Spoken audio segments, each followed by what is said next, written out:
Amezungumza mwalimu Pep. Amesema kwamba alimsaidia sana msimu jana kumzuia Vinicius Junior.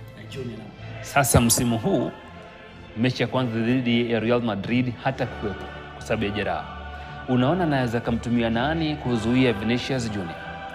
Junior kumzuia ndio mtihani sasa, na ana mabeki kadhaa ambao wanazicheza katika nafasi ya Kyle Walker.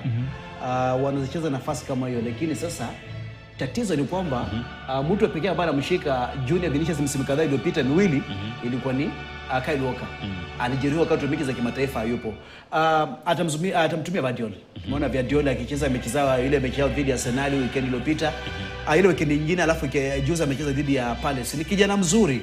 Lakini hasa kitu ambacho nafikiri atakitumia sana ili kumdhibiti Vinicius Junior, ukimdeploy Guardiola, unaweza mweka wingi ya kushoto Guardiola, John Stones wingi ya kulia, ama Akanji, alafu unahakisha kwamba Bernardo Silva ana roam. Bernardo ni mzuri sana hata kwenye defense kuja kuwasaidia. Nina hofu sana na Guardiola kwa sababu gani? Tajriba. Hii ni klabu bingwa. Klabu bingwa hii ni, alafu unazungumzia uwanja wa Santiago Bernabeu kule Uhispania, uwanja ambao umeshinda mataji, uwanja ambao unacheza na wachezaji ambao ni nyota.